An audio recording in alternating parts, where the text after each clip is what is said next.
Euh, Comme vous avez pu voir, ça fait à peu près 2-3 jours que je snap pas grand chose. Je snap pas grand chose, je snap plus mes soirées ni avec qui je suis. Tout simplement parce que je pense que vous avez dû voir un petit peu les rumeurs qui prenaient ampleur actuellement sur les réseaux sociaux, en tout cas pour ceux qui ont suivi. Pour ceux qui n'ont pas suivi, on va directement mettre les deux pieds dans le plat.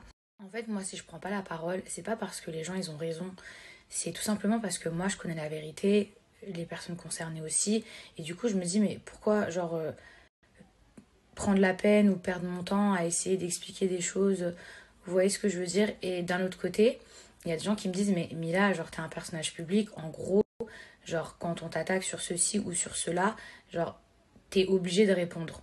Il y a des rumeurs actuellement comme quoi je serais en couple avec un homme marié. Et comme par hasard, c'est sorti au moment où Greg m'accuse également d'être en couple avec un homme marié. Je suis archi fatiguée, qu'on me colle toujours les mêmes rumeurs à la peau. Je sais pas comment vous dire, mais c'est juste épuisant. Parce que en fait, j'ai l'impression qu'il y a tellement rien à dire sur moi, parce que je vous jure que je suis dans mon coin et que vous savez que je suis une meuf, je fais pas d'histoire, qu'il y a tellement rien à dire sur moi qu'aujourd'hui, maintenant, c'est un petit peu à chaque fois la nouvelle insulte. Ça fait 3 émissions de suite que on m'associe une relation avec des hommes mariés. En fait, cette rumeur-là, elle a commencé avec Mujdat.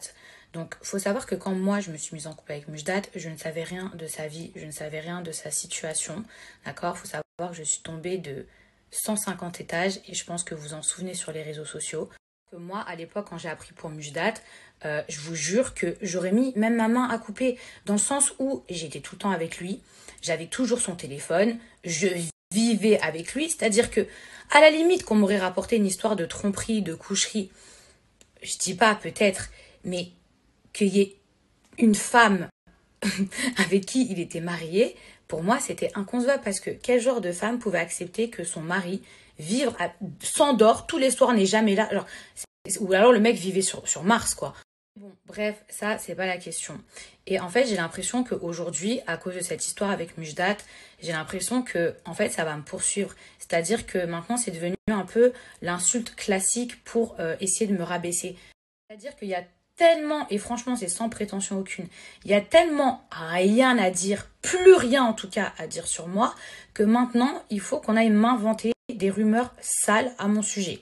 Il y a quand même des gens qui arrivent à dire que ça date pas de Mujdat, mais que ça remonte à il y a bien plus longtemps, que ça remonte à l'histoire de Paga. Alors, il faut savoir que Paga, quand je l'ai embrassé en 2017, et merci parce que les images, elles existent toujours. À ce moment-là, il me disait qu'il était célibataire. C'est-à-dire qu'au moment où je l'ai embrassé et que j'ai su qu'il était encore avec Adixia, regardez les épisodes, j'ai mis un terme à notre pseudo-relation parce que je me suis dit, mais c'est un délire. Le mec, il me dit qu'il est célibataire, on s'embrasse. Quand on s'embrasse, finalement, j'apprends qu'il est encore marié. Regardez les épisodes, re-regardez les épisodes. Voilà, maintenant, j'ai l'impression que en tournage, c'est devenu l'insulte classique pour Mila. C'est vu qu'il y a eu l'histoire avec Mujdat, allez éventuellement le bisou avec Paga, et ben Mila, elle se tape que des mecs mariés. Donc en fait, moi, excusez-moi, moi, je peux pas me trouver un homme qui est pas marié. En fait, ce qui est ouf, c'est qu'avant, quand j'ai commencé la télé, on me traitait pas de maîtresse, mais on me traitait d'escorte. Et ça, genre, ça a pris avant moi. C'est-à-dire que c'est des gens qui ont déjà été dans des relations. C'est des gens qui ont déjà été mariés. C'est même des gens qui ont peut-être déjà eu des enfants. Tout comme moi, dans ma vie, j'ai déjà été mariée. Ça veut dire que, en fait, j'ai plus 16 ans. Genre, je rencontre pas des mecs qui sortent du lycée et qui n'ont pas eu une vie avant moi. Maintenant, si dans ma vie, je rencontre, ou si j'avais déjà rencontré des hommes qui se présentent comme célibataires ou étant divorcés, et qu'à la finalité, il s'avère que c'est faux, mais je vois pas en quoi moi je suis fautive si ces gens-là m'ont menti sur leur statut. Vous voyez ce que je veux dire?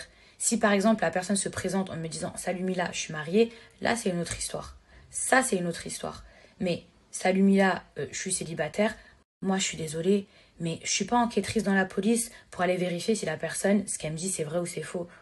Mes amours, mettez-vous bien dans la tête que je rencontre des gens qui ont déjà eu une vie avant moi. Et à partir du moment où si moi je décide d'accepter un homme qui a déjà été marié dans son passé ou même qui a déjà des enfants, Si moi j'accepte, je veux dire, ça me regarde. En sincérité, je suis fatiguée. Je suis fatiguée des gens qui sortent toujours la même chose pour essayer de m'attaquer sous prétexte que dans ma vie, j'ai rencontré quelqu'un qui dans le passé m'a menti.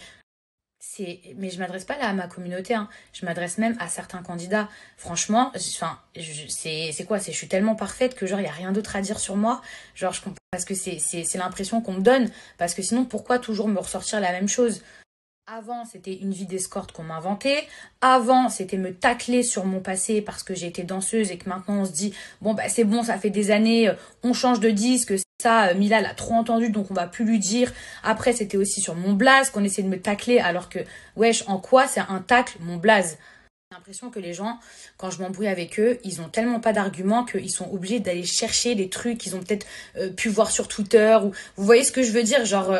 Alors que moi, quand je m'embrouille avec une personne, je m'embrouille sur un fait que je lui reproche. Vous voyez, sur le présent. Par exemple, je sais pas, si la personne, elle m'a mal parlé, je vais lui dire qu'elle m'a mal parlé. Et du coup, je vais lui expliquer que moi, ça me chauffe que cette personne-là, elle m'ait mal parlé. Mais en contrepartie, moi, j'ai toujours affaire à des gens qui me disent non, mais si je t'ai mal parlé, c'est parce qu'il y a 20 ans, t'as été danseuse.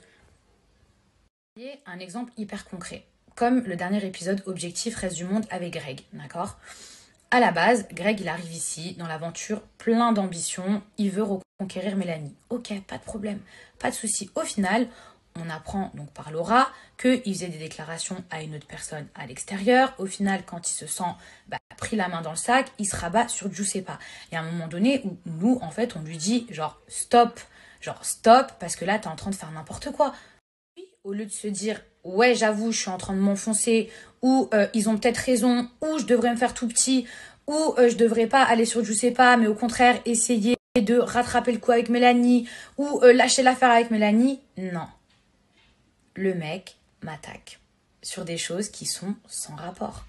Et pourtant, ce soir-là, Ilona lui a gueulé dessus. Laura lui a gueulé dessus.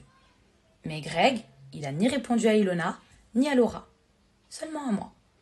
Que j'ai eu la même embrouille quasiment l'année dernière avec Greg dans le cross. Dans le cross dernier par rapport à Angel, où lui, il avait fait une battle de danse avec son ex hyper collé serré. Et en fait, à la maison, on lui avait juste dit ouais, ça se fait pas vis-à-vis d'Angel, mais Angel, ça l'avait pas dérangé. Donc moi, j'avais lâché à la fin. En fait, à la maison, on lui avait juste dit ouais, ça se fait pas vis-à-vis d'Angel, mais Angel, ça l'avait pas dérangé. Donc moi, j'avais lâché à la fin. Bon, bah, de toute façon, si vous êtes un couple open et que ça vous dérange pas, genre, c'est pas grave. Mais c'était même pas en mode, genre, je voulais lancer un pic, vous voyez ce que je veux dire. Et le pire dans tout ça, c'est que j'étais pas la seule à parler à Greg.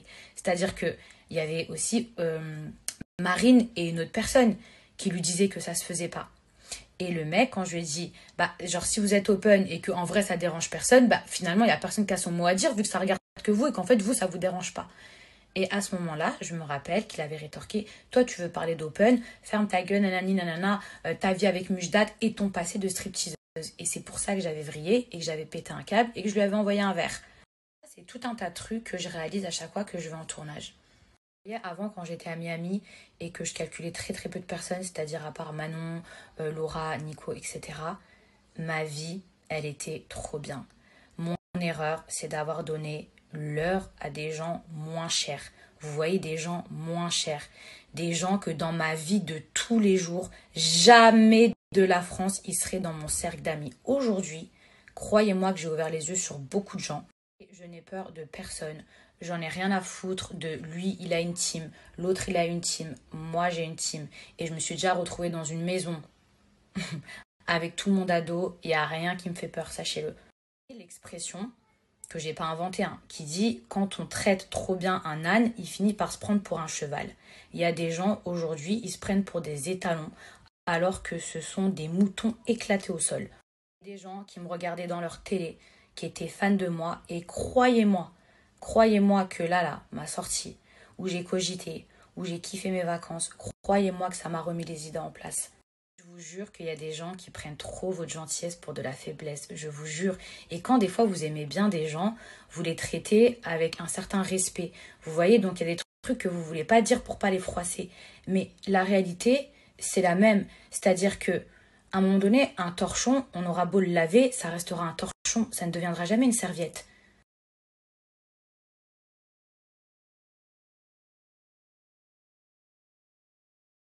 En amitié, je suis archi loyale, c'est-à-dire je donne tout et je répète rien. Même les gens avec qui je me suis embrouillée, j'ai jamais répété leurs secrets. Et en fait, si je reçois pas la même énergie, je ne veux plus de gens moins chers dans ma vie. Je ne veux plus de gens que je vais défendre corps et âme et qui ensuite, à la moindre occasion, d'accord, dès que le vent tourne, vont se retourner contre moi. Ensuite, les soi-disant amis qui se permettent de vous clasher sur votre physique en pleine embrouille, alors qu'à la base, ils ont investi tout leur argent pour essayer de vous ressembler, parce que de base, ils ressemblaient à un pneu crevé, ça aussi, je n'en veux plus. Pour terminer, les soi-disant amis avec lesquels j'aurai un désaccord qui se permettent de m'attaquer sur ma vie privée, ou qui essayent de balancer des dossiers, ou qui essayent de m'attaquer sur des trucs qui datent de il y a je sais pas combien de temps. Les gens moins chers comme ça, poussiéreux comme ça, qui n'ont pas d'arguments, qui en vrai qui a juste une haine, de la jalousie, une espèce de j'en veux plus, je n'en veux plus, taillez-vous, cassez-vous de ma vie. Que vous n'allez manquer à personne, vous n'allez pas me manquer. Je fais un tri et je ne fais pas de recyclage.